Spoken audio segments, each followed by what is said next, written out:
In this video, I'll be exploring the character of Thomas Becket through books. Those that he owned, including one that he possibly held whilst he was killed brutally in Canterbury Cathedral. A biography that's held by Winchester College. And some modern books that explore his life. Becket was born in Cheapside to Gilbert and Matilda Becket on the 21st of December, 1119. He was the son of a merchant turned landlord and secured a position in Canterbury under Theobald of Bec. He was recommended to become Lord Chancellor, an important officer of the king, by Theobald of Bec, and was appointed to this position in January 1155. When Theobald died, Becket was elected to the See of Canterbury. He was ordained on the 2nd of June 1162 and consecrated as Archbishop one day later by the Bishop of Winchester.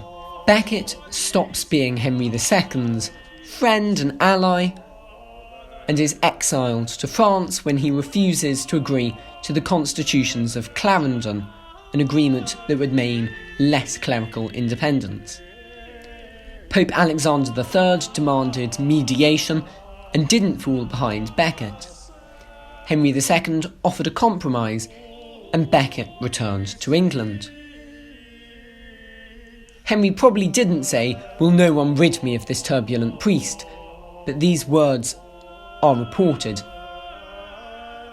4 knights stormed to Canterbury, where Becket unlocked the door. The knight said, "Where is Thomas Becket, traitor to the king and country?" Becket replied, "I am no traitor." A few minutes later, Becket was dead on the altar.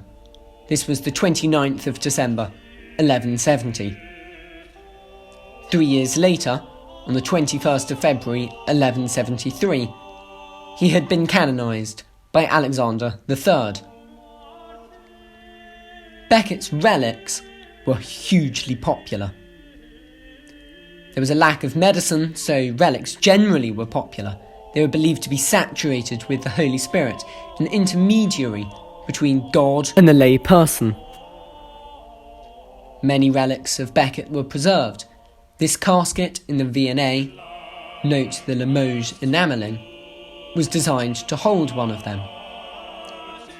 The monks preserved everything that Becket wore, from 2 mitres, his gloves, to his hair shirt. Most of Becket's relics were destroyed during the Reformation. They were an easy target for Protestants. This missal, which included a mass for St. Thomas, was obliterated with red ink. Only things kept overseas survived. Books, however, generally, are not kept as relics because they were not worn. There are 2 well-known exceptions: the St. Cuthbert Gospel, which had a carrying strap so became a relic, and a Codex Infolder, which St. Boniface used as a shield whilst being martyred. The monks at Canterbury Cathedral were not careful in preserving Becket's books. 2 were taken to Oxford, 1 was taken to Padua. Someone's books tells us a lot about them. In fact, more than any letters written by a secretary or autobiographies, because they tell us concrete facts, what someone owned and what someone read, possibly in the latter case. Becket's library, however, tells us more about his advisors than himself. John of Salisbury and Herbert of Bosham are 2 crucial figures. Becket's books were collected during his exile and brought back to Canterbury. William of Canterbury records that this was a last-minute decision so that the monks would receive him more favourably. The books were catalogued as part of the library of Canterbury Cathedral after Becket's death, luckily ordered by donor. Around 75 texts were recorded. Each had no title page, so either the first few words were transcribed or a title was invented. Often many texts could be found in one binding, which leads to some confusion. Let's first consider John of Salisbury. Becket owned a number of Cistercian texts, including some by Bernard of Clairvaux. Becket had stayed at the Cistercian Abbey of Pontigny. Its architecture is famed for being graceful but austere, as you can see here. And this is true of the manuscripts too. They don't have gold or images, but they do have some monochrome initials and some intricate designs. Becket had numerous classical texts, including Cicero, Martial and Livy. These were presumably recommended to him by John of Salisbury at Pontigny, as a clever way to complement the library at Canterbury at the Archbishop's expense. Becket was not that good at Latin and would have unlikely been able to read them. These classical texts were of a Cistercian design. Becket owned copies of two of John of Salisbury's own philosophical texts in a single volume. Next we move on to Herbert of Beauchamp. Becket owned many glossed books of the Bible, at least 22 volumes. These glossed books were a new invention, where the appropriate chunk of scriptural interpretation was placed alongside the biblical text, so that you could study it in a hurry. The beginning of St. John's Gospel is depicted here.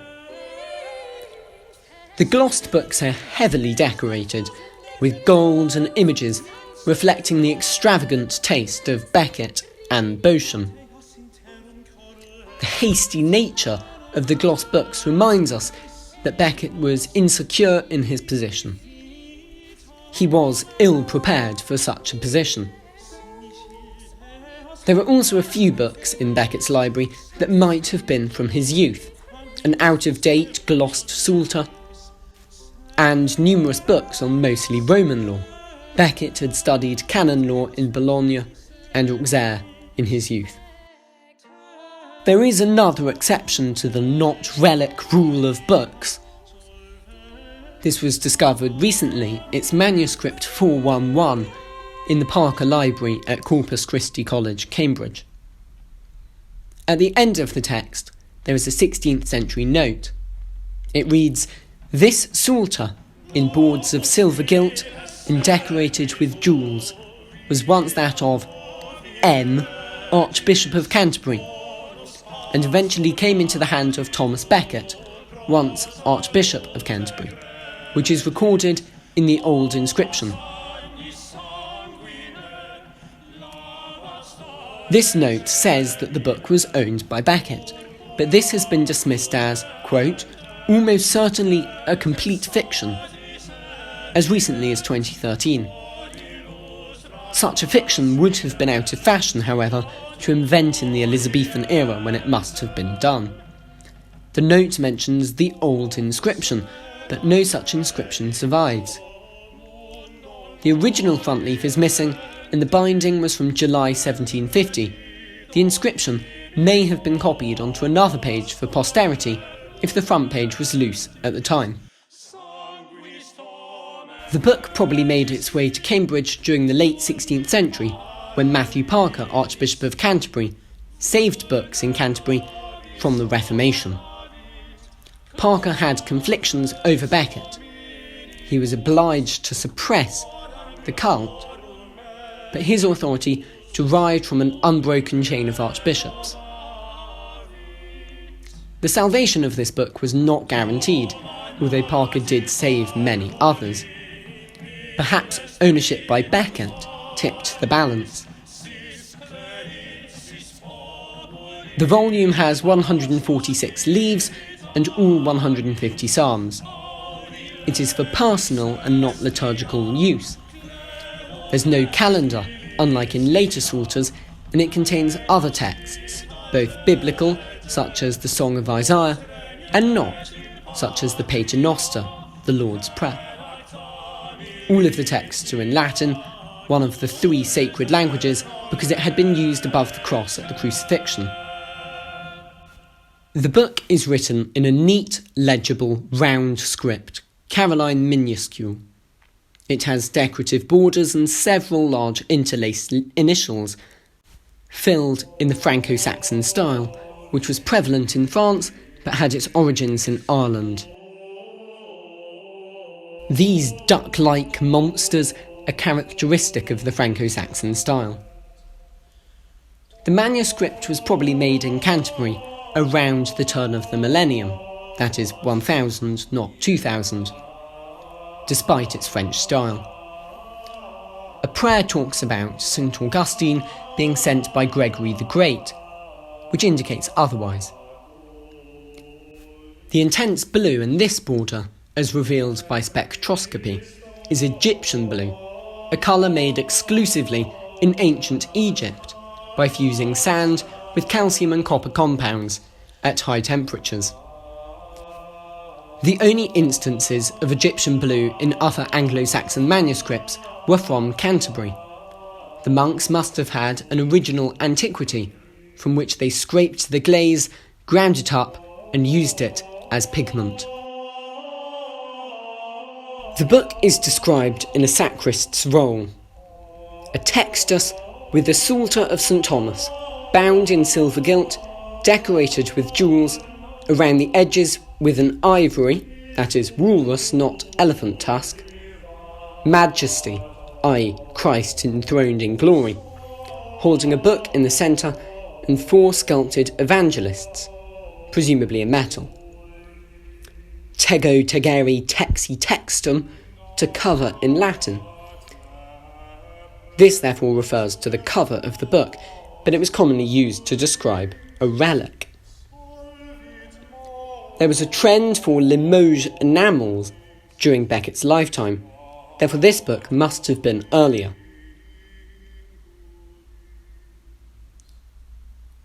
If only one cover is on a book in this period, it is the back cover, and we can see some rust marks on the pages. When Becket's shrine was destroyed in 1539, the cover would have been torn off the book, hence why Parker had to transcribe the information to a spare page at the back. This ivory in the British Museum was found near Canterbury and matches the description and is of the right size, although we can never tell for certain whether it came from this book. The N in the book's inscription is a mystery. There are no plausible archbishops with that initial, and the suggestion that it stands for nomen, an unspecified name, is implausible. There is a chance that it was made for Ælfric. There's a list of saints in the book, added after, but around the same time as the main litany. The list of saints are called upon to pray for the user of the book. Unusually, Saints Eustace and Vincent are emphasised by being in all caps. There are relics of the 2 saints in Abingdon Abbey, where Ælfric came from. It's possible that the copyist mistook the letter A, A-E conjoined, a letter not known in Elizabethan England, for an N. The drawing on the front page that does not appear to be David could be Alphege, holding the Psalter. He has a plain diadem, characteristic of a martyr, but no halo, as he was not yet canonised. In the 12th century, in a prickly Norman script, there was an office for his death. Note that the A-E conjoined looks like an N here. This can best be explained by Alphege holding it during his murder, and it therefore becoming a relic to him. The Psalter would have been passed down through the archbishops to Becket, whose extravagant taste would have been attracted by the binding. Herbert of Bosham records that he had to save a precious book for Becket when going into exile. The Psalms could have been precious to Becket. It was recorded that he was interested in them even quoting one of them at the beginning of his own letter. Becket would have seen himself in King David's likeness, initially oppressed by the master Saul's, i.e. Henry II's, household. The martyrdom of Alphege was used by Becket in his Christmas Day sermon 1170, 3 days before his own death, and the book must have had a sense of history repeats itself. Becket is depicted numerous times as clutching a book. There's a 12th century depiction in Sicily and a 15th century alabaster panel pictured here. This might have just been a simple display of piety, or because the book was preserved as a relic and was on display, and artists therefore depicted it. None of the contemporary biographers mention a book during Becket's death, but this could have been too obvious at the time to mention.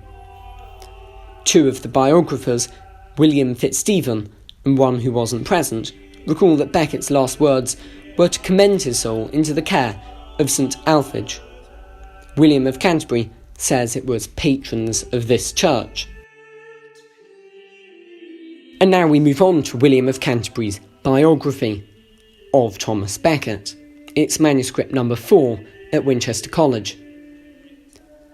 There are 211 parchment folios bound in a 20th century alum-toured pigskin, i.e. white leather, over wooden boards.